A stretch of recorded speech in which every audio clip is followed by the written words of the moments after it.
पण ह्या मोठ्या चतुर येता ह्या तोंड पाहून वान देतात. ही बड्या घरची बाई आली की गुळाचं ढेकूळ, जरा बड्या घरची आली की मग बघव, आणि गरीबाची बाई आली की शॅम्पूची पुडी. होंडी होशीन होंडी.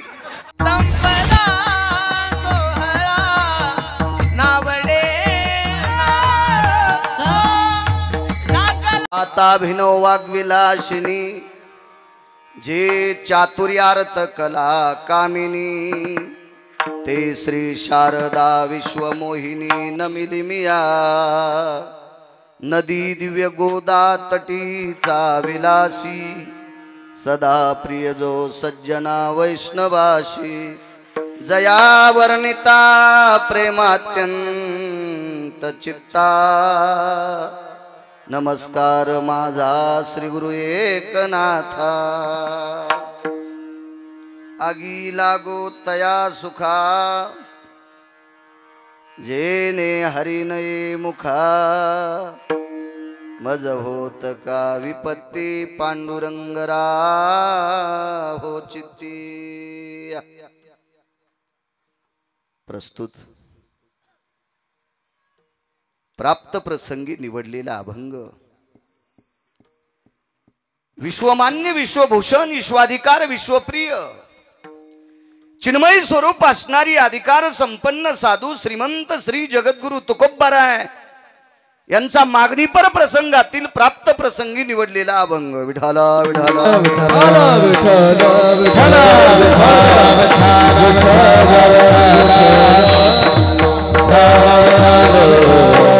प्राप्त प्रसंगी निवडलेला अभंग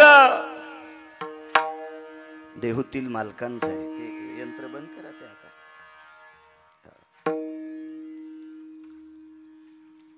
या अभंगाद्वारे देहू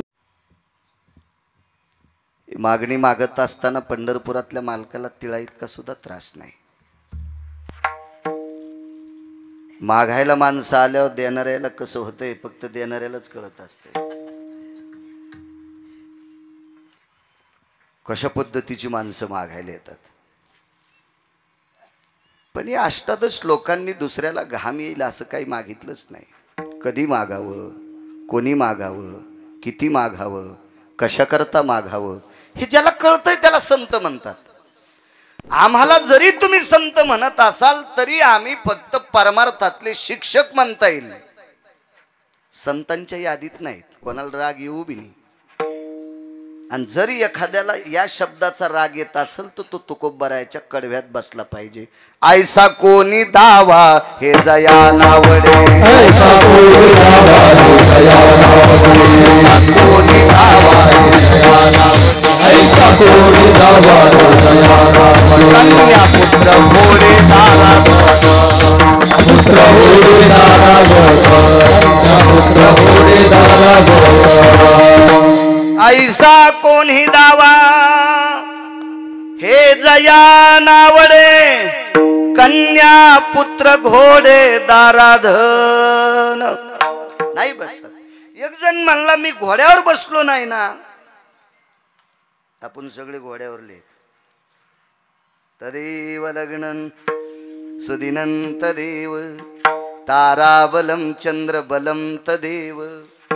घोड्यावर बसलेल्याला बी सोडलं नाही आणि न बसणाऱ्यालाही सोडलं नाही. नाही त्या सुटली द्रव्य लोक माया, त्या सुटली द्रव्य लोक माया, त्या सुटली द्रव्य लोक माया, त्या सुटली द्रव्य लोक माया. अस्मगंध छाया तरुवराची, अस्मगंध छाया तरुवराची, अस्मगंध छाया तरुवराची. नाही त्या सुटली द्रव्य लोभ माया, भस्मदंड छाया तरुवराची.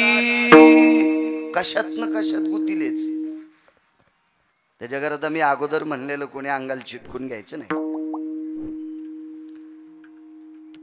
ही अष्टादश संत ती संत आहे. तेची संत तेची संत,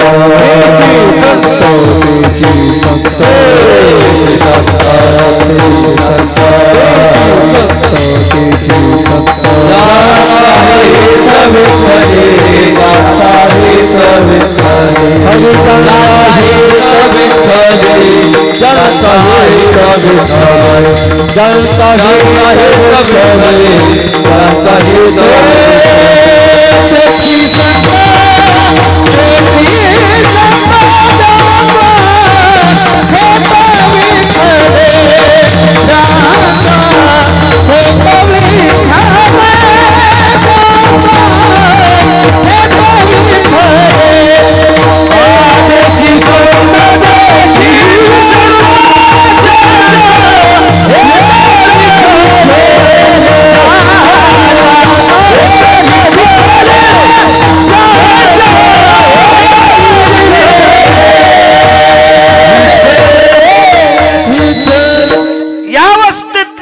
जगाच्या मालकाला मागत असताना विटेवरच्या मालकाला, काशीतल्या मालकाला तिला इतका घाम येत नाही.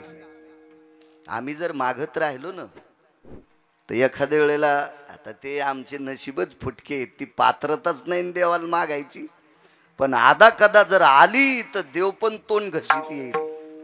बापरे, काय मागल काय सांगताच याचं नाही. याच्याकरता ती पात्रता मागणाऱ्याकडे देत नाही, दिली त्यांच्याकडंच. या भंगाद्वारे मालक मागणी मागतात. वारकरी संप्रदायाचा दंडक आहे. आजच्या कीर्तनकारांनी मागणी पर बोलावं, उद्या प्रसाद पर, पहिल्याने रूपावर किंवा नामावर बोलावा. हा वारकरी संप्रदायाचा दंडक आहे.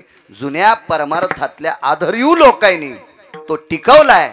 आमच्या सारख्या टपराच्या गाडीत बसलेल्या पांचटाईनं तो मोडू नये. विठाला विठाला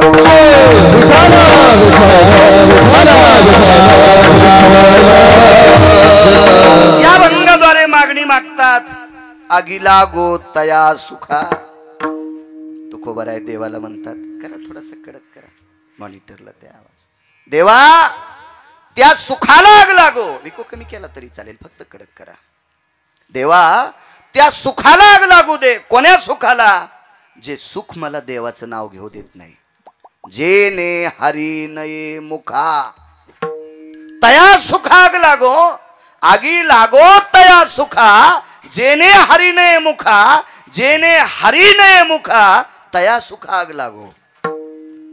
जे सुख, ज्या सुखावर आरूढ असताना मला देवाचं नाव जर तोंडाला येत नसेल तर देवा ते सुख जळून जाऊ दे, आगी लागो. भगवंताने विचारलं, काही हरकत नाही, मी तुम्हाला माझं नाव तुमच्या मुखात रात्रंदिवस देईल, पण जर तुम्हाला काही संकट आलं तर. विपत्ती या शब्दाचा अर्थ संकट साहेब. तर तुकोबारायांनी ठामपणे सांगितलं, मज होत का विपत्ती, म्हणजे संकट. काय संकट आलं तरी हरकू दे देवा, पण पांडुरंग राहो चित्ती. तू मात्र माझ्या चित्तात राहायला पाहिजे. तो देव आहे, देव. हुशे साहेब, काही माणसं म्हणत असतात मी लय हुशार आहे. एक जण भेटलं मागच्या आठवड्यात, ते म्हणला लय हुशार आहे मी. दंडच थापटू लागले. भंगिरी होत आणि मला धोतर असल्यामुळं ते जरा चांगल्या पॅन्टीवर याच्यावरलं होतं. ते धोतरावाल्याला येडपटवानीच समजिते. त्याला पहिलं सांगितलं, बरं तू असं उपेक्षात्मक बोलायला का, तुला काही ऐकायचं म्हणून. नाही नाही नाही नाही म्हणे, आणि तुमच्याकडून काय ऐकू म्हणे धोतरावाल्या ऐकून. मी म्हणलं, भाडव्या, धोतरावाल्याला तू साधं समजी. तू धोतरावाल्याचं नोटावर चित्र असल्याशिवाय नोटच चलत नाही. आणि तू काय शिदडावानी वळवळ वळवळ करायला येडपट आपलं. तू धोतरावाल्याला पागल समजी तू का? तू यासारखे इशी कावताल झुपीन म्हणलं पॅन्टीवाले. तू येडपट एक काय? तू म्हणलं वळवळ वळवळ करू लागलं. पागल असतील काही माणसं. काय सांगू लागलो?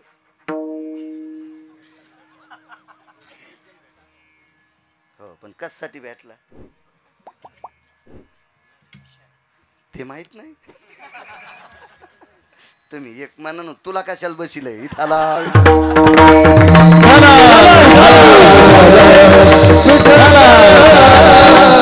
ते म्हणे महाराज मी लयच हुशार आहे.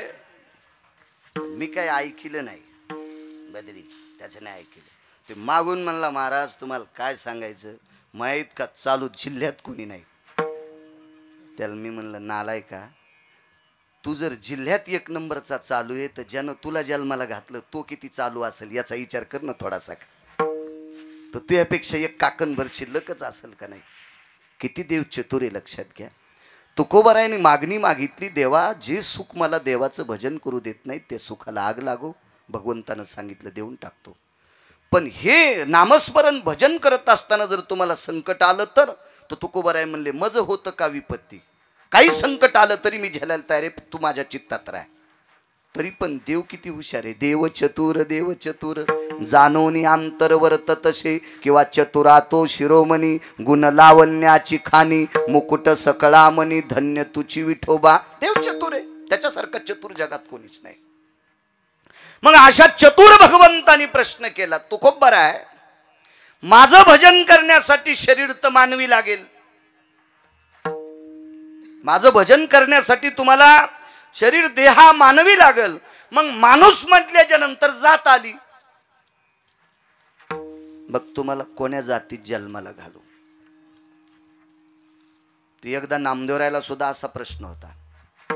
तर नामदेवरायनं सुद्धा देवाला सांगितलं होतं, जन्म हो का भलते याती, जन्म हो का भलते याती, जन्म हो का भलते याती, जन्म हो भलते याती, बिना चुके हरे भक्ति, बिना चुके हरे भक्ति, बिना चुके हरे भक्ति, बिना चुके हरे भक्ति, बिना चुके हरे भक्ति, जन्म होता भलती याती, हरि न सुते हरि हरि, हरि न सुते हरि हरि, हरि न सुते हरि हरि, जन्म होता भलते याती, हरि न सुते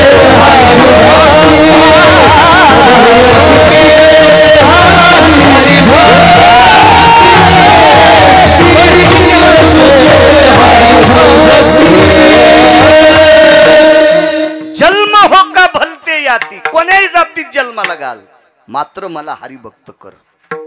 ही नामदेवरायची सार्थ मागणी. तुकोबाराय अजून पलीकडचं बोलले, जळो ते समूळ धन संपत्ती उत्तम कुळ.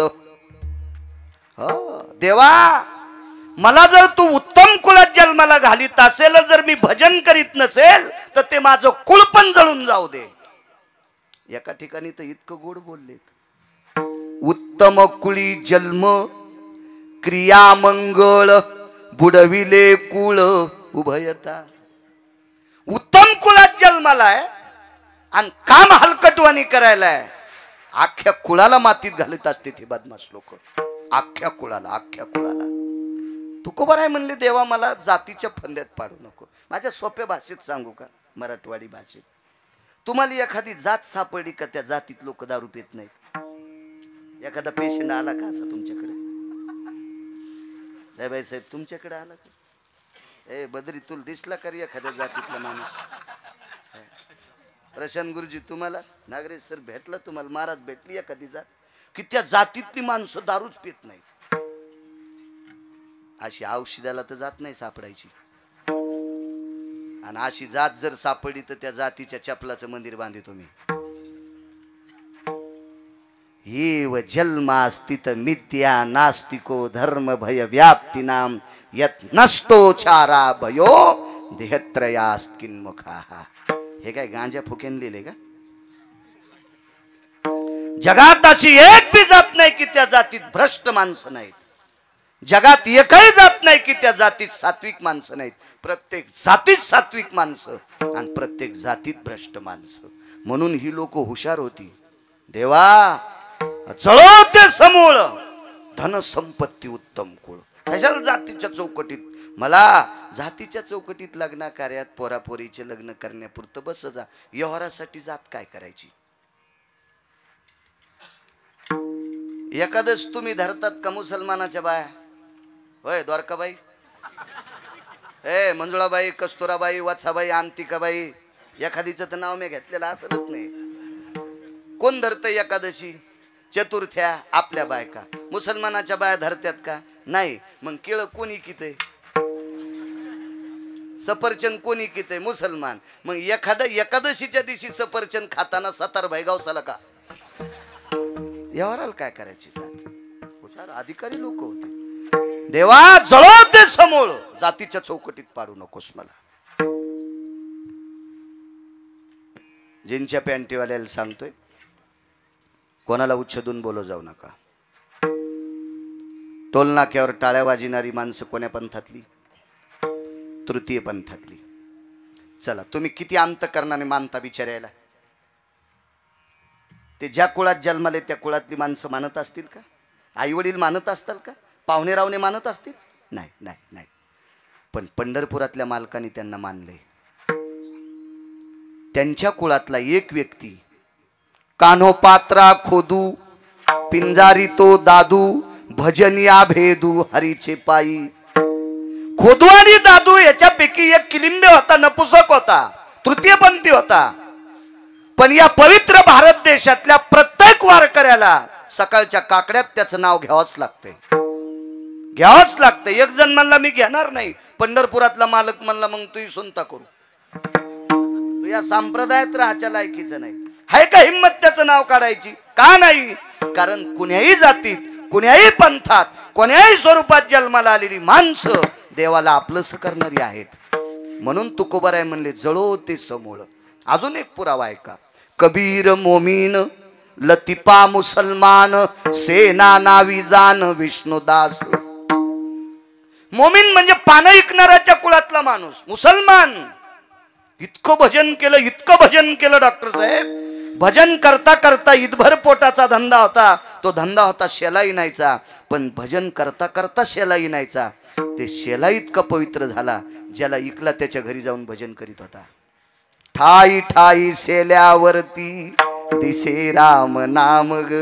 पुरावा शपक आहे बर का, अभंगात इचकू नका. नंतर वकालत करण्यापेक्षा आताच करतो. माणसं माघारी काड्या करते. त्याच्यामुळे आपण आपलं शिद्रट टुनाला नाही पाहिजे याला बोट घालायला. विठाला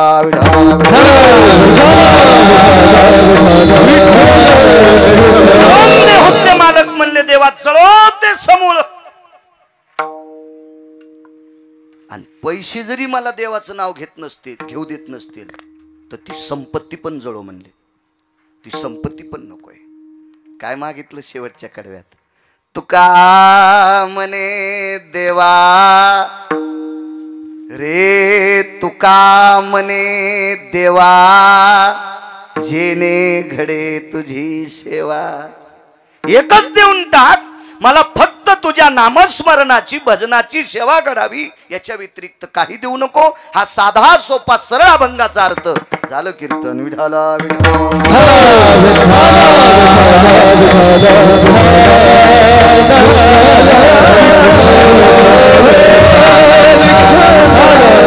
मोठ्या श्रद्धेने, मोठ्या अट्टहासाने, मोठ्या असीम प्रयत्नाने, सात्विक सदाचारी अंतकरणाने हा नामोत्सव, हा नामयज्ञ, हा अन्नदानाचा यज्ञ, परम पावन अधिष्ठान, दिव्य तेजस्वी हे अधिष्ठान, ज्या अधिष्ठानावर वैकुंठवासी हरिभक्तीपरायण परमपूज्य गुरुवर्य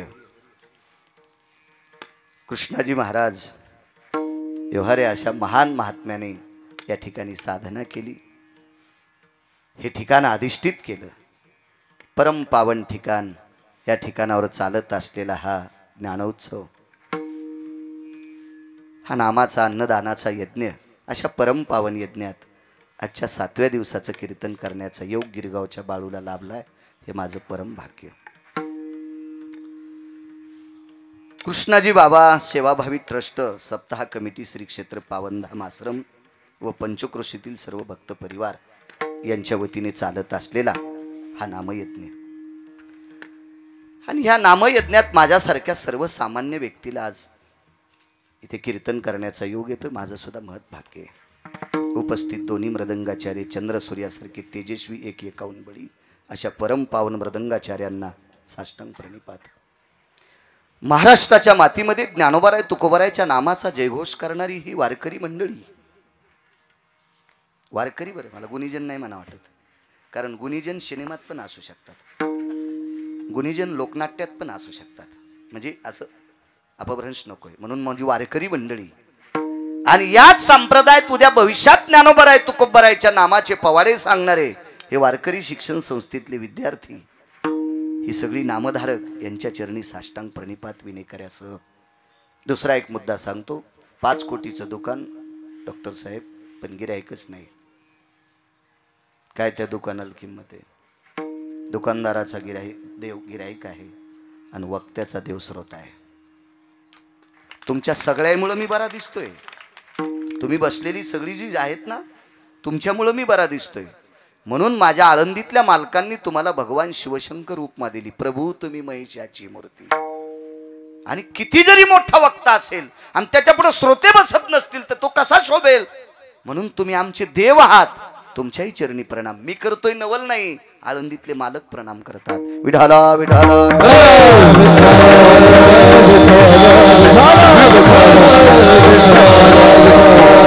तारखीच्या संदर्भात सतत मला वाटते बद्री तू सरांना बोलत होतास, सरही मला संपर्क करत होते. येण्याचा योग आला. आम्ही बराच वेळ बसलो. इकूनच निरोप आलता अर्धा घंटा उशिरा या, म्हणून अर्धा घंटा, कारण तुम्ही म्हणूनही गिरगावकर उशिरा आला. विठाला विठाला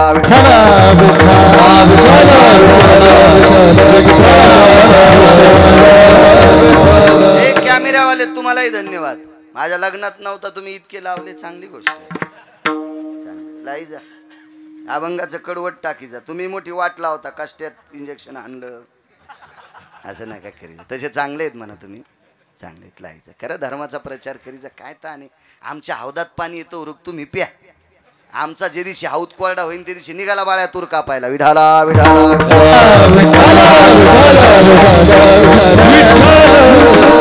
या पवित्र अधिष्ठानाला प्रणाम करतो, ज्या साधूने हे आध्यात्मिक वैभव कमवलं. हे परमार्थिक क्षेत्रातला फार मोठी ही दिव्य पताका या डोंगरात झळकवली. त्या कालवश वैकुंठवाशी स्वर्गीय त्या महात्म्याला सुद्धा साष्टांग प्रणिपात करतो. व्यवहारे बाबांना त्यांच्याही चरणी नतमस्तक होतो वारकरी या नात्याने. आणि अभंगावर येतो, आगी लागो तया सुखा. श्रीमंत श्री जगद्गुरु तुकोबाराय म्हणतात की त्या सुखाला आग लागो की जे सुख मला देवाचं नाव घेऊ देत नसेल. पहिला मुद्दा आहे चारवाकांचा. मी रात्री चारवाकांचं नाव काढलं होतं. चारवाक इतकी हरामखोर असतात साहेब. चारवाक आपल्याच जन्माला येतात, आपल्या सोबत राहतात, आपल्या सोबत मोठी होतात, आपल्या सारखे कपडे घालतात आणि भडवे आपले वाभाडे काढतात. त्यांना चारवाक म्हणायचं. चारवाक कधी पण आपल्या धर्माचे वाभाडे काढतात. ही चारवाक असतात, ही नालायक असतात, चारवाक असतात. तुम्ही अजून बी काही लोक बना, कीर्तनानं कुठं सुधारले, तमाशानं कुठं बिघडले अशी म्हणणारी भडवे आपल्यात आहेत. बरं, अशी म्हणणारी नालायक आपल्यात येतं.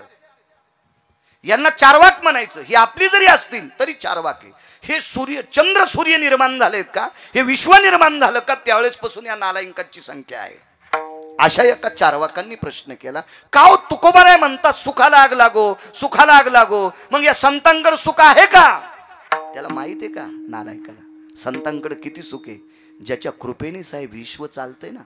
वृक्षाचे पान हाले ज्याची सत्ता, राहिली अहंता मग कोठे.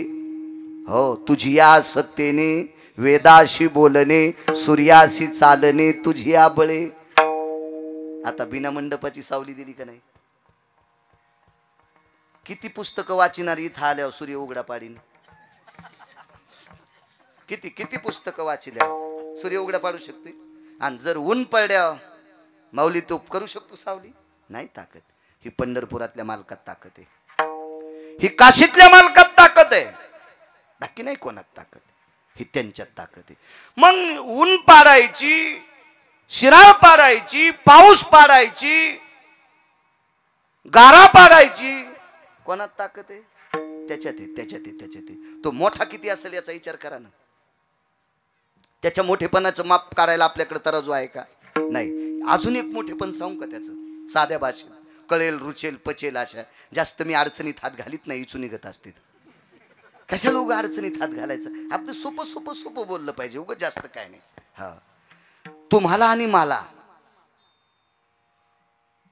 किती दिवस वाचवायचे हे ज्याच्या हातात आहे त्याला जगाचं.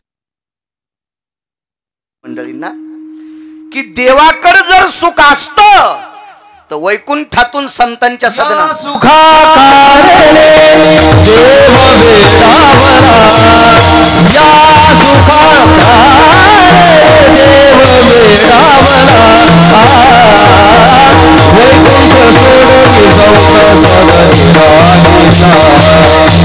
वैकुंठ सोडून सौत सदनी राहिला,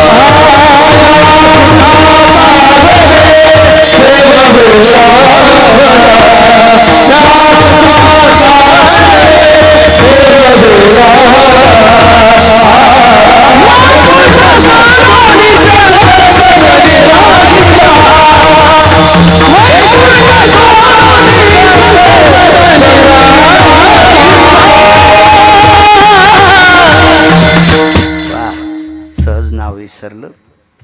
इथले मार्गदर्शक अधिष्ठित आदरणीय प्रभाकर महाराज शास्त्री श्री क्षेत्र पावनधाम आश्रम, त्यांनी अजून एक विसरले. मी रात्रीच्या कीर्तनातही बोलून गेलो, काल दुपारी सुद्धा बोललो, बारामतीकडे होतो दुपारी. तिकडे पंढरपुरातल्या मालकांनी आपल्याकरता एक देवदूत पाठवलाय. मंदिराच्या जीर्णोद्धारा करता आणि गौमातेच्या सेवेकरता असा एक देवदूत, आदरणीय पूजनीय वंदनीय सद्गुरू पाचपोर बाबा, ज्यांच्या मुखारविंदातून आपण माझ्या विटेवरच्या मालकाचीच पण कृतात्रेता युगातली कथा श्रवण करत होता, प्रभू रामचंद्राची. त्यांनाही प्रणाम करतो. या सुखाकारणे देव येडावला. मग ते हे सुख कोणतं होतं ते घरी गेल्यावर पहा, पण देवाकडे नसावा. या सुखाकारणे देव वेडावला आणि वैकुंठ सोडून संत सदनी राहिला. बरं, संतांकडे सुख घेत असताना संतांची घर तरी कोणती चांगली होती? आता त्यांच्या अभंगावर आम्ही कीर्तन करून घर बांधलेत, असे घर त्याला नव्हते. घर नव्हते. पाहुणे घरासी आजी आले ऋषिकेशी, काय करू उपचार कोप मोड की जर्जर. माझं वाक्य. आता आम्ही त्यांच्या भंगावर कीर्तन करतोय. मला गुलाबाचे फुलं टाकले तिथून इथपर्यंत. पाहत होते ना तुम्ही, गुलाबाची फुलं टाकलेत.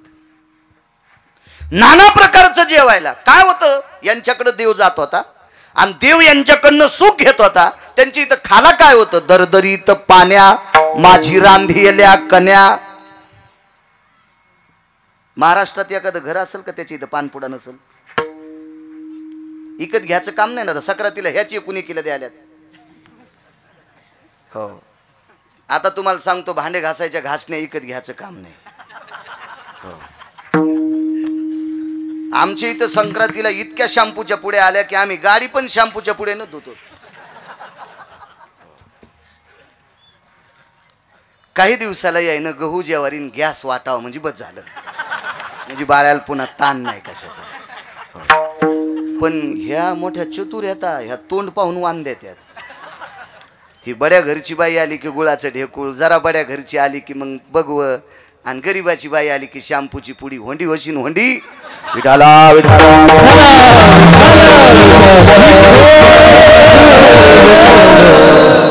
पंक्तीत आणि वानात, वान म्हणजे दान, पंक्तीत आणि दानात जो पक्षभेद करीत असतो, हो त्या बाईला पाल व्हावं लागते. येन दातृत्वाम भयस्थितो शंका भय व्याप्तेषु आगा गेहाम यज्जायते भक्षंती कीटका नैवम गिरगावकर लिखितम. गे म्हणजे घराच्या भिंतीवर सरपटणारे प्राणी. त्याचे पुढचे 2 श्लोक राहिलेत, असू द्या जाऊ द्या, ते तुम्ही घरी गेल्यावर पहा. आणि भक्षंती कीटका, हा पालच. मग किडे खाणाऱ्याच्या कुळात जावं लागते. चुका करायच्या नाही माझ्या माईंनो. कशाला कीर्तन ऐकायचे? आपल्या चुका दुरुस्त करण्यासाठी कीर्तन ऐकायचे. हो, काय सांगत होतो, सुख सुख कन्या होत्या हो खाला कन्या. पानपुड्याचा विषय सांगत होतो. तर तुकोबारायच्या घरी पंढरपुरातला मालक जेवल्याच्या नंतर तुकोबारायनी नमस्कार करून देवाला सांगाव, देवा मी दुर्बळ आहे रे, मी गरीब आहे रे, मी गरीब आहे, तुला सुपारी देऊ शकत नाही, विलायची देऊ शकत नाही, लवंग देऊ शकत नाही, मुखशुद्धी तुळशी दळ, तुका म्हणे मी दुर्बळ. मग इतकी नाजूक परिस्थिती तरी पण यांच्याकडे सुख होतं देवाला देण्यासाठी. नामदेवरायचं घराची भौतिक श्रीमंती ती एकनाथ महाराजांचं घर जर सोडलं तर बाकी सगळ्या संतांची घरं साधी होती. केळीवरी नारळी घर चंद्रमोळी, जाणत शियाळी नामयाची. काय एक घर, वारा पाणी मुसळधारा, वारा पाणी मुसळधारा, तेने मोडीले छपरा, तेने मोडीले छपरा. या परिस्थिती हो तरी पण जगाच्या मालकाला सुख देण्याची ताकद त्यांच्यात आहे. चारवाकांचं थोत्तर बंद झालं. इथपर्यंत आलतो ना मी. चारवाक विचारित होते की तुकोबराय म्हणतात सुखाला आग लागो, मग यांच्याकडे सुख आहे का? भंगिऱ्या सुख इतकं आहे, सुख अजून संपलत नाही म्हणून पंढरपुरातला मालक खाली आहे. आणि जर सुख संपलं असतं तो वरी गेला असता. अजून सुख आहेच, ते इतकं सुख आहे, इतकं सुख आहे की अजून देवाला पण कळालं नाही संतांकडे सुख आहे. म्हणून डोक्यातलं काढून टाका, संतांकडे सुख असेल का नसेल. अप्रतिम सुख आहे. अपांपती निरजा येते, अभ्रांभ्र पटले शिदया, धरा यज्जा येते क्रिया, तरुवर शाखा भेदीचता. अपांपती म्हणजे समुद्र, पाणी मोजता येईल. धरा पृथ्वीचं वजन करता येईल. प्रपटल अंबर यालाही मोजता येईल. तरुवरा शाखाती भिन्नम ह्याही मोजता येतील, पण संतांचं सुख मोजता येत नाही. इतकं संतांकडे सुख आहे म्हणून ते त्यागू शकतात. संत म्हणून आगी लागो तया सुखा. आता राहिला प्रश्न तया हा कोण्या सुखा, की जे सुख देवाचं नाव घेऊ देत नाही त्या सुखाला आग लागो, त्या सुखाला आग लागो. उदाहरणार्थ एखादा राजा असेल आणि राजा रिकाम्या वेळात जर देवाचं भजन करीत नसेल तर त्याच्या सुखाला किंमत नाही, किंमत नाही, किंमत नाही. अशा सुखाला आग लागो. मग ऐका पुरावे, तुम्ही मला फक्त आशीर्वाद देत राहा, त्याच्यावर बाळू बोलत राहील विठाला विठाला.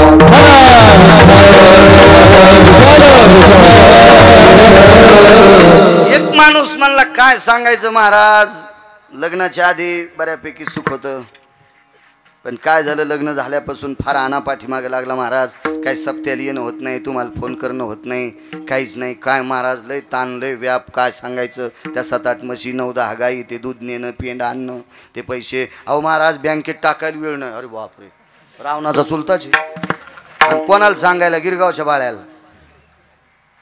काय सांगायचं महाराज, वेळच नाही, वेळच नाही, वेळच नाही, वेळच नाही. मग एका बायकोवाला जर वेळ नाही म्हणत असेल तर त्याला 16,108 बायका येतात. त्याला कशाला तुम्ही म्हणता पाऊस पाड? त्याला वेळ तरी कुठून भेटन मला सांगा ना. आणि पोरं तर 56 कोटी यादव आहेत, कसा वेळ भेटन त्याला? अशी थोडीशी कल्पना केली पाहिजे ना. सगळे बोटं दुसऱ्याकडेच नाही दाखवले पाहिजे, कधी एखादा आपल्या बी डोळ्यात घेतलं पाहिजे ना. आपल्याला एक पपेची माय तर माणूस म्हणतो वेळ नाही. एकच एकच एकच हाय. आता नसतो बी ना, पपेची मायच तशी भेटल्या वेळ भेटत नसतो. मी एकदा घोडी घेतली आणि तुम्हाला माहिती नसतर, तुम्हालाही माहिती घोडी मला नाद होता रे. ए बद्री घोडी, कोणाला बरमुडी घे काही घे, आपण घोडीच घेतली. दुसरा नाद नाही काय. घोडी घेतली, पण त्या घोडी विकणाऱ्याला म्हणलं आम्ही तुला म्हणलं तितके पैसे देतो, मी कमी करीत नाही, 4-2 हजार रुपये तुला आगाव देतो. पण पहिले दिले तुरीचे, मग नंतर 4-2 दिले ते कीर्तनाचे दिले. ते माणसानं खरंच सांगा. पण त्याला म्हणलं मी घोडी बसून पाहिन. ते म्हणलं बसा. पहिली चाल, पहिली दवड, महादवड आणि शेवटची 3री चाल जी असती ती 55-45च्या स्पीडची असती. या 3ही चालीत घोडी बसली. आनंद वाटला. पैशाचं गठुडं दिलं, घोडी घरी आणली. पण घोडीला 4थी खोड होती, माहीतच नाही. घोडी बसल्यावर पहिल्या चालीत चालायची, दुसऱ्या चालीत चालायची, तिसऱ्या चालीत 3 चाली असतात, पुन्हा नसती चाल पुन्हा असती एक माणसं पाडायची. पण तिला ती याच्यात धरीत नाहीत ते. मग मी मस्त घोडीवर बसलो. त्या दिवशी कीर्तन नाही काय नाही, शेतात गेलो, गडी गडी पाहू लागले. असं वजनातच बाळ्या. नवीन घोडी आणलेली, आणि नवी घोडी असल्यावर माणूस जरा वेगळ्याच वजनात असते. नवी घोडी असली की आरशात पायगन पावडर कर. तुम्ही कोणती घोडी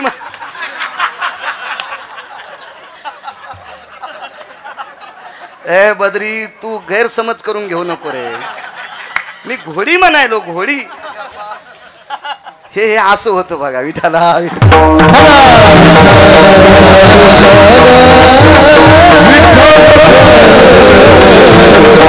बसलो घोडीवर, आनंद वाटू लागला. ह्या घोडी उगी कशी चलत होती, मनका पण हलत नव्हता साहेब घोडीवर, मनका पण घोडीला एक खोड होती, बोर दिसली की तिच्या खालून जात होती, लोंबकळलेल्या बोरी खालून जात होती, लोंबकळलेल्या बोरी खालून. मी आधी 4-2 बाऱ्या बसलेलो होतो म्हणून मला कळालं आता घोडी काय आखडत नाही गडे, ही बोरी खालून जाती ना आपलं थुत्तर वरबाडी ती मी उडी आणली. धकलं धकलं धकलं. अशा घोडीवर बसण्यापेक्षा पायी पायी चाललेलं बरं आहे का नाही. अशी घोडी माणसाच्या जीवनात भेटू नये. मी घोडी म्हणायलो, आयंदळ घोडीशी पायंदळ भला आणि अवकुसळ बायकोशे सांगूच नका.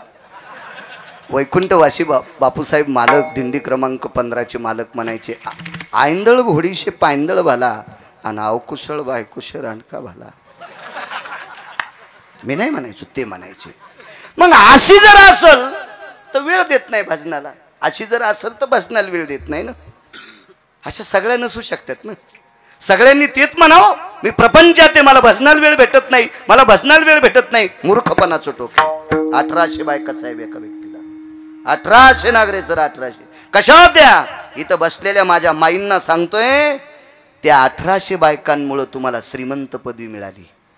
ज्या घरी कुलस्त्रिया, राज्य, राणी व संपत्ती, त्या इतक्या इतक्या अधिकारी होत्या, इतक्या अधिकारी होत्या. हे 1800 पैकी एखादी जर रात्री 1 वाजता उठली ना डॉक्टर साहेब, 1 वाजता उठल्याच्या नंतर पहिला हात तिचा डोक्याच्या पदराला जायचा आहे. पदर सरकलाय का पडलाय का डोक्यावर, तिचा आचळू सरसावला, तिचा आचळू सरसावला. आचळू म्हणजे पदर. इतक्या नीती संपन्नीतल्या होत्या. आता राहू द्या, तुम्हाला कुठे ऊन लागत. मी त्या सांगायलो 1800, मी तुम्हाला कुठं सांगायलो, मी तुम्हाला नुसतं सांगायलो, तुम्हाला घ्या म्हणी ना. हा, मी कुठं तुम्हाला म्हणायलो. आणि जर तुम्हाला आचरणात आणायचं असेल तरी पुराणातल्या 2 गोष्टी सांगतो. देवानं पैसे कोटीनं द्यावा पण उघडे नाही ठेवा. देवानं पैसे अब्जानं द्यावा पण उघडे नाही ठेवा. देवानं पैसे खरवानं द्यावा. जिनच्या पॅन्टीवाल्याला आकडा कळत नाही, फक्त हो म्हणा. निखरवानं द्यावा, पद्म देवा, शंखू देवा. एकावर किती शून्य म्हणजे शंखू. हा, 18 विठाला विठाला विठाला.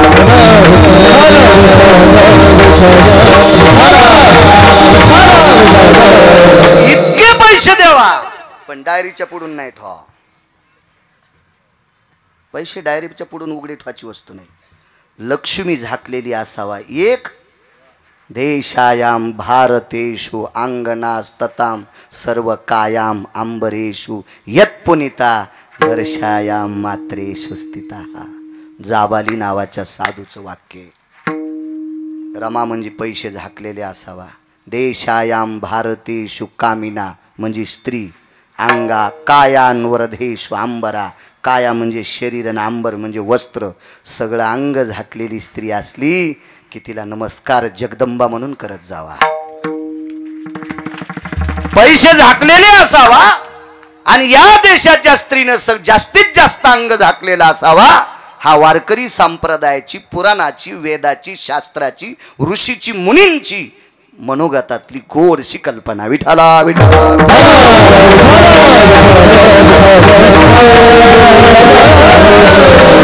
अशा 1800 बायका. त्या राजाचं नाव महाराज गोपीचंद राजा. आगी लागोता असो का, त्याचं नाव होतं गोपीचंद राजा. गोपीचंदाला मुलगा झाला मुक्तचंद. आईचं नाव मैनावती. आगी लागोत आहे असो का सांगते, काय मालकांचा अभंग आहे. 1800 बायकापैकी रोज 300 बायका अंघोळ घालीत होत्या.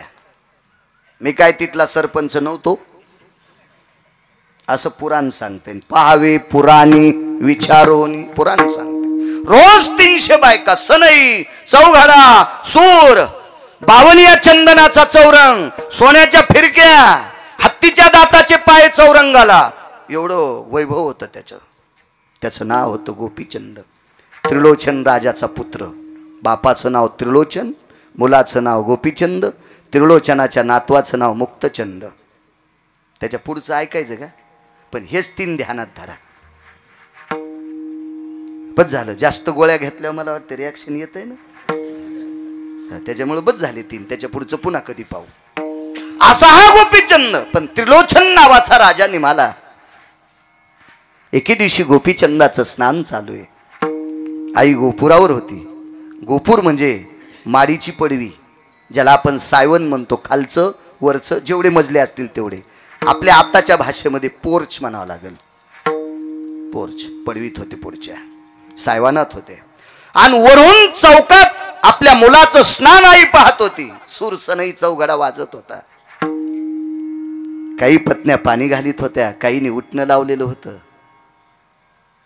काय काय वैभव या विश्वात संसारात. फक्त 9 लोकांचं वर्णन केले, त्याच्यापैकी एक रावण आहे.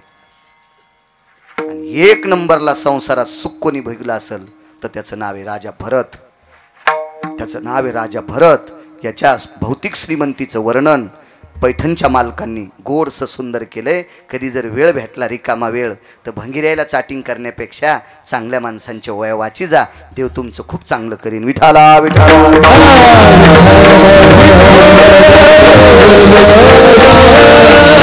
त्याच्यापैकी 9 पैकी एक गोपीचंद राजा आहे. देवाच्या पण संसाराचं वर्णन नाही. लय फाटला देवाचा संसार. 7व्या अवतारातही फाटला, 8व्या अवतारातही फाटला. देवाच्या सुद्धा संसाराचं वर्णन नाही. देवाच्या संसारात वाद नव्हता का? आणि वाद जर नसता तर आईसाहेब खाली काऊन आल्या? राधेला मांडीवर घेतल्यामुळे आईसाहेबाला राग आला.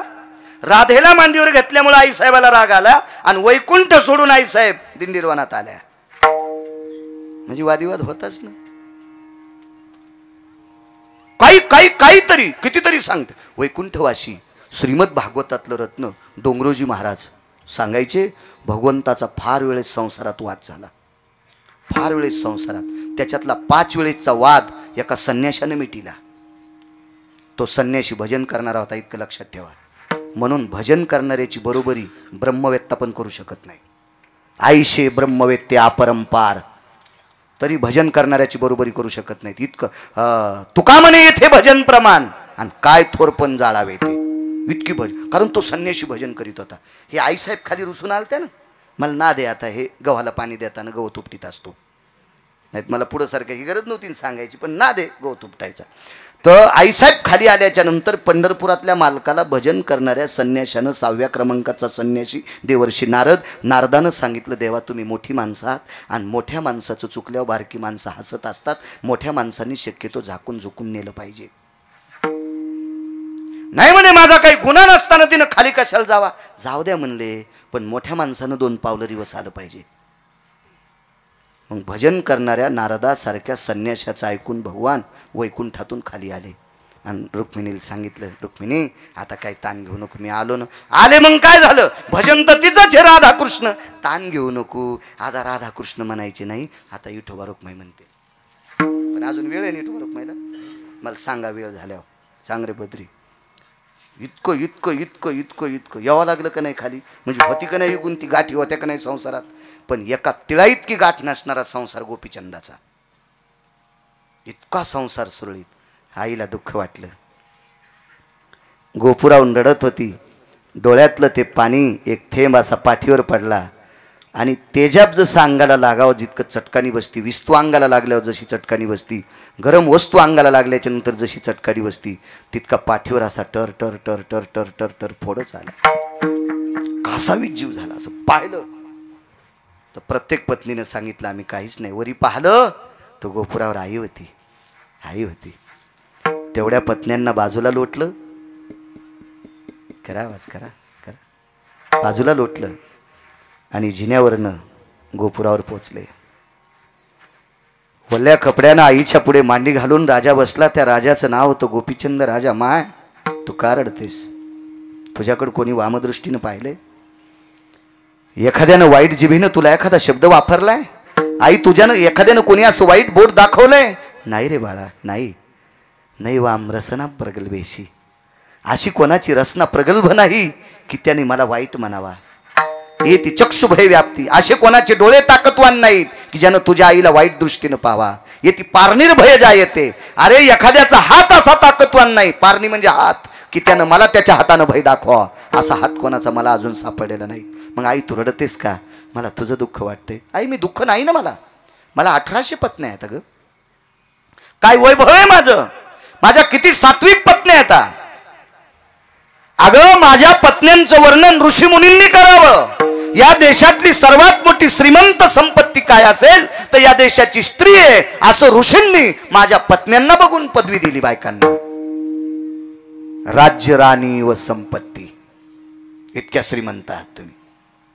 सोप्या भाषेत सांगू, रयतेचे राजा छत्रपती शिवाजी महाराज तुमच्या पोटातून जन्माला आले. धर्मनिरपेक्ष महाराणा प्रताप तुमच्या पोटातून जन्माला आले. 6 पातशाहीपैकी 2 पातशाह्यांनी शंकराची मंदिरं पाडली. जगाला सावली देणारं विश्वाचं दैवत शंकर, आणि या शंकरावर सावली जिनं केली ती देवी अहिल्याबाई होळकर तुमच्या पोटी जन्माला आली. ज्ञानोबाराय तुकोबाराय तुमच्या पोटी जन्माला आले. म्हणजे रत्नांना जन्माला घालणारं रत्न किती मोठं असेल. राज्य, राणी व संपत्ती, या देशाची तुम्ही संपत्ती आहात. आई रडू लागली. मुलानं सांगितलं, आई मला कसल्याही प्रकारचं दुःख नाही. तू का रडते? दुःख होणार आहे. हा जो संसार आहे मुक्तचंद मोठा झालाय बाळा. हे 300-300 पत्न्या तुला स्नान घालतात, तुझे 2-4 तास याच्यात जातात. याच्यातून आटपलं की तुला जेवायला आहे, तुला नाना प्रकारच्या सोन्याच्या तपकात विडा येतो, तो विडा घेतो, तो विडा खाऊपर्यंत तू इथं थांबतो. आटपल्याच्या नंतर दरबारात जातो, दरबारात नाना प्रकारच्या निष्ठ अनिष्ट म्हणजे चांगल्या वाईट, राजाकडे चांगली लोक येत असतात आणि वाईटही लोक येत असतात. या सगळ्या गोष्टीची चर्या हे करत असताना याच्यात तुझा बराचसा काळ गेला. आणि हा काळातून बाजूला सरकल्याच्या नंतर तुझ्या डोक्यावर ताण येतो. 1-2 तास त्या ताणासाठी तू अलिप्त असतो. कुठेतरी आटपल्याच्या नंतर रात्रीचं भोजन करतो. रात्रीचं भोजन आटपल्याच्या नंतर पुन्हा तुला निद्रा सदवत असते. भजनासाठी तुझ्याकडे उरलंय काय बाळा? हे किती दिवस करायचंय? किती दिवस? किती दिवस?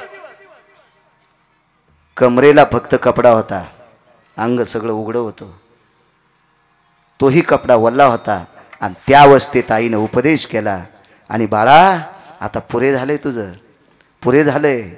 तू मोठ्या आनंदानं देवाला सांगशील, मला एवढ्या बायका होत्या, माझ्याकडे एवढी संपत्ती होती, या सगळ्या गोष्टी होत्या. बाळा तू लहान होतास रे, तू लहान होतास बाळा.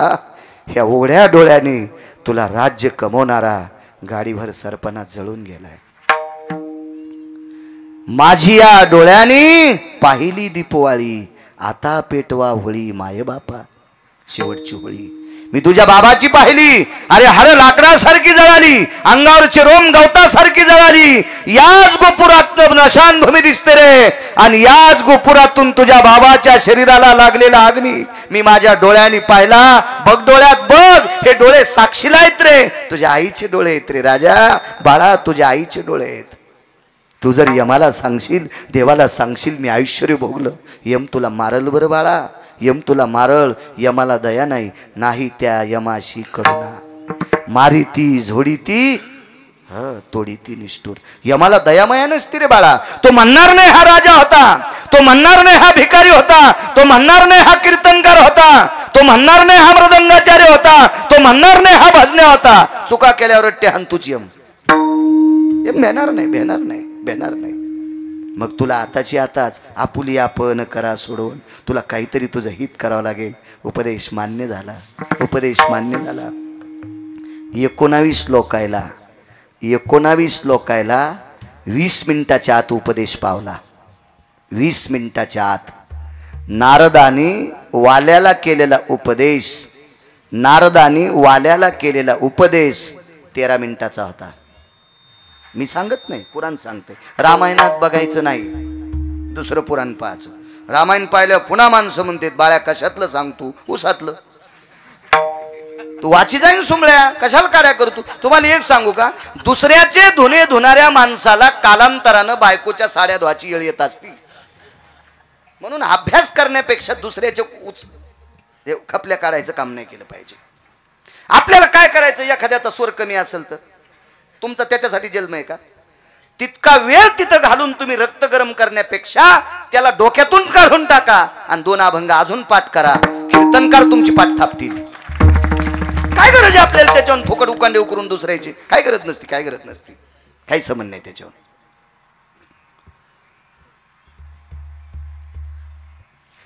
12 मिनिटात बायकोनं नवऱ्याला उपदेश केला आणि त्या दिवशी बायको सोडून दिली. बायकोचं नाव होतं रत्नमाला. आणि 12 मिनिटात उपदेश ज्या नवऱ्याला केले तो नवरा इतका मोठा आहे. त्याच महात्म्याने केलेलं रामायण काल पाचपोर बाबा सांगत होते. मुनिश्री तुलसीदास सर्पाला धरून आतमध्ये गेलता महात्मा. काय उपदेश होता हो, काय उपदेश होता, काय उपदेश होता. 9 मिनिटात उपदेश केला. 9 मिनिटात मुलांनी आईला 9च मिनिटं उपदेश केला मुलांनी आईला. आई मला लग्नात पाडू नकोस ग, पाडू नकोस, पाडू नकोस. सांख्यशास्त्रात पुरावा आला. त्या आईचं नाव आहे देवहूती, मुलाचं नाव आहे कपिल. संक्रांतीच्या दिवशी तुम्ही त्याला वाण देतात. इतका मुलगा अधिकारी, आई शिष्य झाली आणि मुलगा गुरु झालाय. काय ताकद होती या लोकांकडे, काय ताकद. एका मोजक्या काळात आईने उपदेश केलाय मैनावतीनं मुलाला.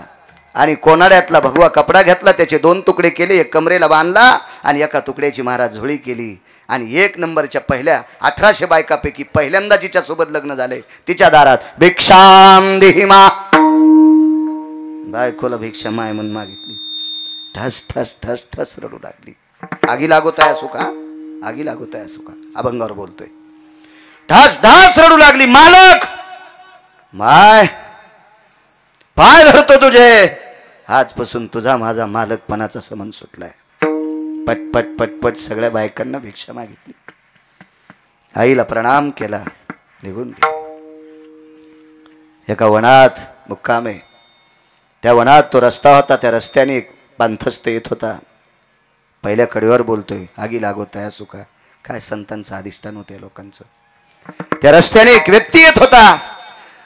अंधार पडला. एका झाडाखाली मुक्कामे. महाराजांनी आपला कमलंडू अडकेला. रस्त्यात भिक्षा मागितलेली होती. एका घरी ती भिक्षा झोळीत होती, झोळी अडकवलेली होती. दरबाची चटई होती, दरबाची चटई त्या झाडाखाली अंथरवली आणि त्या झाडाखाली बसून महाराजांनी भजन सुरू केले.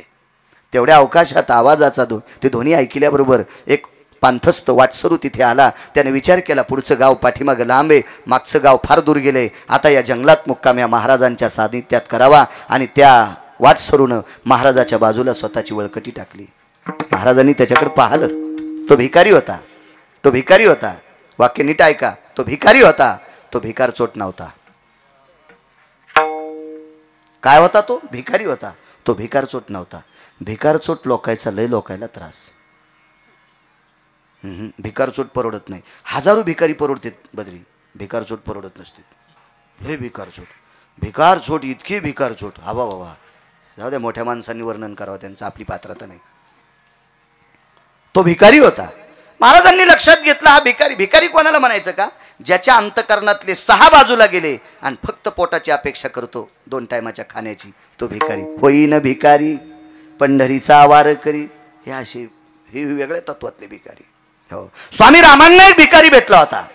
स्वामी रामांना एक भिकारी भेटला होता. ते शहर होतं आग्रा नावाचं शहर. तो भिकारी फक्त तळहातावर बसलीत की भिक्षा खात होता. म्हणून साध्वी कुठे बसली हे ढगाच्या अनुमानावरून सांगत होता. काय भिकारी अधिकारी लोक होते. सामान्य कसं कोणाला म्हणता अद्याप नाही. कोणाला वरच्या अंगावून साधं म्हणी जाऊ नका. आणि एखाद्यानं लय कडक टोपी घातली म्हणजे त्याला श्रीमंत म्हणी जाऊ नका. त्याची बायको 7 व्हायचा कापूस याचायला आणि त्याला नाद एक कपडे भारीचा घालायचा. काय नसते, वरून झकपक आतमध्ये भगभग. काय नाद असतो, नाद असतो, वरून झकपक राहायचा. बायको कदरली त्याला. हो, नाहीच तरी भेटली तर तांब्यातीच तू टाकून पण टोपी कडक करेल. हो, आणि कोणाच्या फालक्याला लग्नाला लटकाल्यालाच आणि तिथं गेल्यावर म्हणतो नुकती कडक झाली. उष्ट्या हातेनं उठवी काग, उष्ट्या हातेन उठवी काग. भरक्या हातानं कधी कावळा उठिला नाही. आणि हे भंगिरे म्हणते नुकती थोडी कडक झाली. थोत्री थानीन तू ह्या यम हलाम खोरा. विठाला विठाला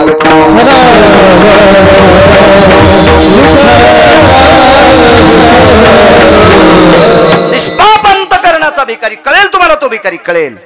महाराजांनी भजन सुरू केल्याच्या नंतर भिकारी भजन म्हणत होता. भजन आटपल्याच्या नंतर भिकाऱ्याकडे भिक्षा नव्हती, महाराजाकडे भिक्षा होती. महाराजांनी कमलंडू खाली घेतला. कमलंडूत पाणी होतं आणि झोळी खाली घेतल्याबरोबर झोळी अशी पसरवली. झोळीत 1-2 भाकरी होत्या. आवाज दिला. दादा बाबा काका काय म्हणले असतील. अरे बाळा जेवतोस? ओठावून जीभ फिरवत होता. शुद्धीनं व्याकुळ झालेला होता. महाराजांनी स्वतःच्या झोळीतली 1 भाकरी आणि भाजी देऊन टाकली. भिकारी तृप्त झाला. महाराजांनी भजन अगोदरच केलं. अंग टाकलं आपल्या दरबाच्या चटईवर. भिकाऱ्याच्या लक्षात आलं अशा भयावह जंगलामध्ये ज्या साधूनं आपल्याला भिक्षा दिली, ज्या आपल्या जेवणाची तृप्तता झाली, त्या साधूच्या उपकारातून कसं उत्तीर्ण व्हावा म्हणून भिकाऱ्यानं साधूचे पाय दाबायला सुरुवात केली. लक्षात घ्या, भिकारी किती गोड होता, किती गोड होता भिकारी, किती गोड होता, किती गोड होता. कसे भिकारी आहेत माहिती आहे? एखाद्याच्या विहिरीवर लव्हट असावा, त्याच्या विहिरीवरलं पाणी काढून पाणी प्यावा आणि तहान भागल्याच्या नंतर लव्हटन दोरी विहिरीत टाकून द्यावा. कसे भिकारी आहेत आपण, देवाला पण कळणार नाही या भडव्याला कोण्या नरकात टाकावा. असले भिकारी आहेत आपण, असले भिकारी आहेत. वा वा वा वा, काय भिकारी आहेत आपण. तपासलं पाहिजे आपल्यातला भिकारीपणा किती वाईट येतं. इतका जरी कळाला तरी बस झालं. विटेवरच्या मालकाला आवडेल आपण इतके जरी चांगुलपणात वागलो तर. भिकाऱ्याने हातपाय दाबले, महाराजांनी सांगितलं नको रे नको. मनातली मनात म्हणले अरे या भोगासाठी तर संन्यासी झालोय, हे भोग मला बेजार करीत होते याच्याकरता संन्यासी झालोय. आंघोळीला 300 असतील, त्या आरती वारा घालायला किती बायका असतील, किती लालन पालन असेल त्याचं, किती वैभव असेल. आपल्याला एक एकच माणूस म्हणलं ते ऐकतो. संक्रांतीला 15,000ची साडी आणली पप्याच्या बापानं, तर पप्याची माय थोडी उचकानी होती. हा नाही भेटावं बरं, उचकानी कोणाला भेटू बापा, देवा वैऱ्याला भेटू नये.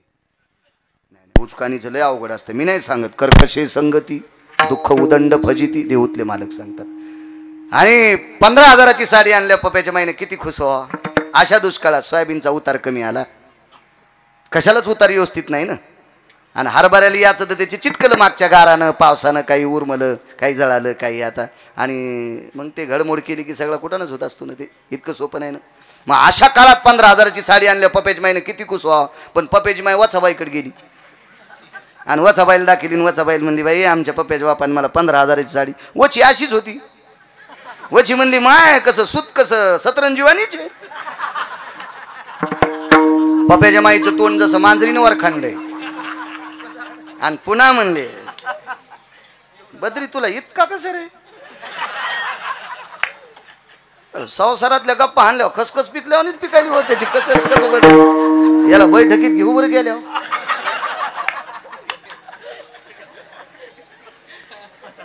बायकोचं दोन वर गाड्यावानी झालं. म्हणले काय झालं, काय आणलंय. ते सुत सतरंजीवानी. हा आणि त्याला अनुभव आहे ना, आपल्याला वन कशाची पडीत. आमच्या इतका तुला अनुभव आहे संसारातला. हा विढाला विढाला विढाला.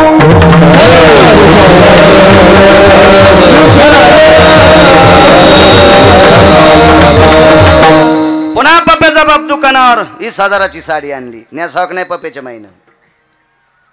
कस्तुराबाईला दाखिली. कस्तुराबाई म्हणली माय सुद बरं आहे ग, पण कलर कसा बाजावाल्यावानीच आहे. बाई बाई बाई बाई बाई बाई वर खणलं तोंड. पुन्हा आला दुकानात. 25,000ची साडी घेतली. मंजुळाबाईकडे गेली. तर मंजुळाबाईला एकच गुलूप होतं. तुम्हाला गुलूप नाही कळालं.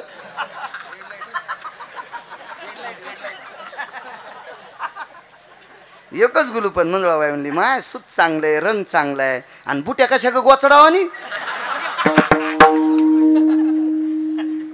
एकच बायको आहे तरी बरं, एकच एकच एकच. घरी आला आणि म्हणला तुया पाया पडतो, जशी घ्यायची तशी घी, बस मोटरसायकलवर. मोटरसायकलवर बसली. रस्ता असाच होता आपल्या आश्रमावर आलो तर असाच. हो जोरात जालन्याला गाडी नेली आणि तिथं दुकानापाशी गाडी लावली. म्हणला केवढ्याला घ्यायची तर घी. ऑटो रिक्षावाला म्हणला कोणाला बोलायला. पप्याच्या माईला. ती मागच्याच बाकात पडली,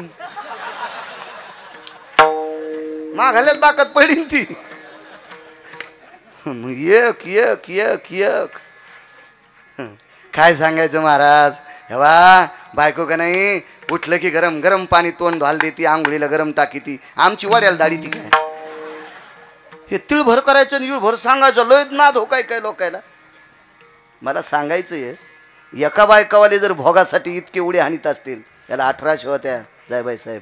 काय भोग असेल, काय भोग असेल. भिकाऱ्याला सांगितलं दादा, मन म्हणत होतं नको रे या भोगाला कंटाळून इथं आलोय, नकोय हे भोग भजन करू देत नाही, नकोय नकोय. हातपाय दाबले त्याने. पड्याच्या नंतर सहज विचारलं का रे कुठं चाललास. काही नाही म्हणे. गोपीचंद नावाचे राजे, उदार अंतकरणाचे दानशूर गोपीचंद राजे, आणि या राजांकडे माझं संपल्याच्या नंतर जात असतो. उदार अंतकरणाने ते राजे गहू ज्वारी मला देऊन टाकतात. माझा संसार त्या राजामुळे धकतो. तो राजा माझ्यासाठी देव आहे. कोण म्हणायलाय भिकारी, ऐकायलाय कोण. राजा राजा काय म्हणला, तो भिकार चोट राजा. महाराज काय म्हणतात, ते भिकार चोट राजा. साहेब त्या भिकाऱ्याला गोपीचंदाला भिकारी म्हणल्यावर इतका राग आला, इतका राग आला, त्याला वाटत होतं महाराजाच्या डोसक्यात दगड घालू का काय. निष्ठा होती हो काही लोकांची, निष्ठा होती, निष्ठा. जो निष्ठेनं जीवन जगतो का त्याची दखल पंढरपुरातला मालक घेतो. कुठल्याही गोष्टीवर निष्ठा पाहिजे, कुठल्याही गोष्टीवर निष्ठा असावी.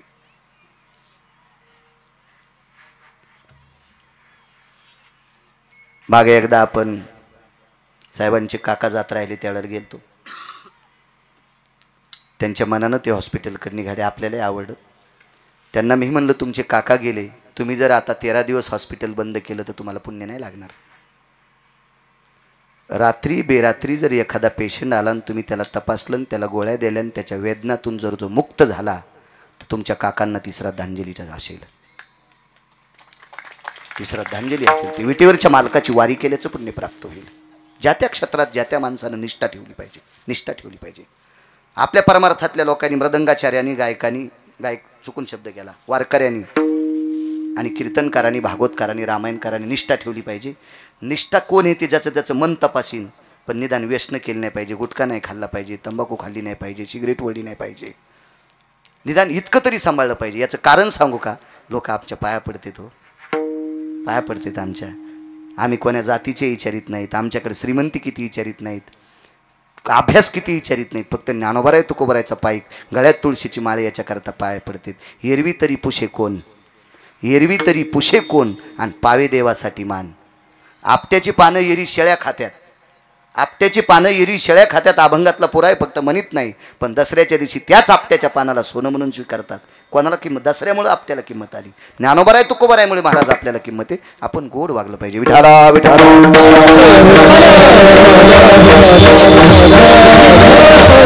राग आला आणि पाया दाबणारा भिकारी महाराजाच्या विरोधात गेला.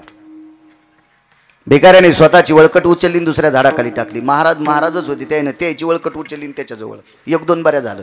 भिकारी म्हणला, महाराज मी मारीन बरं तुम्हाला, मी तुम्हाला मारीन. आतापर्यंत महाराज समजित होतो, भाकर दिली, हातपाय दाबले, पण तुम्ही, मी ज्या राजाला मानतो त्या राजाला तुम्ही नाव ठेवता, मला तुम्ही आवडत नाही. तुम्ही महाराज असो चुलीत गेले, काय गरज नाही मला तुमची, काही गरज नाही. महाराज त्या भिकाऱ्याचं गोपीचंदावरचं प्रेम पाहून, गोपीचंदाचे झालेले महाराज यांचे डोळे रडत नव्हते, त्यांचं अंतःकरण रडत होतं. आणि महाराजांनी विचारलं, बाळा आणि गिळा म्हणूच नका म्हणे, तुम्ही आता लोक वारखंडे घालले ना, आता लोणी लावायलात का आम्हाला, अद्याप नाही म्हणले, बोलायचंच नाही. ऐक म्हणले, ज्या राजाला मी भिकारी म्हणलो आणि ज्याला तू राजा म्हणतोस तो भिकारी मी आहे, मी आहे. शेकोटी पेटवली, शेकोटी पेटवली. शेकोटीच्या प्रकाशामध्ये गोपीचंद महाराजांचा चेहरा पाहिला. भिकाऱ्याचं अंतःकरण रडत होतं. महाराज तुम्ही सार्वभौम राजे होते, तुम्ही सार्वभौम राजे होते. तुमचं राज्य कोण हरण केलंय? आपल्या 1200 पत्न्यांची काय अवस्था आहे? राजे आपला मुक्तचंद नावाचा मुलगा काय करतोय? राजे तुमच्या मातोश्री मैनावती काय करतात? राजाने स्वतःच्या कमरेच्या लंगोटीच्या कोपऱ्याने त्याचे डोळे पुसले आणि सांगितलं, दादा माझ्या पत्न्या जशाला तशा होत्या आता आहेत. माझी आई आहे, मुलगा आहे, पण मी त्यांच्यात नाही. तुमची ही अवस्था कोणी केली? मीच केली. देवासाठी घेऊन जोग आणि अवघा भोग त्याची याला. मी देवासाठी जोग झालोय, गोसाई झालोय, देवासाठी अवघा भोग त्याची याला. का? ते भोग घेत असताना, ते सुख घेत असताना मला देवाचं नाव तोंडाला येत नव्हतं, म्हणून देवासाठी घेऊन जोग आणि अवघा भोग त्याची याला. म्हणून मालक पहिल्या कडव्यात म्हणतात,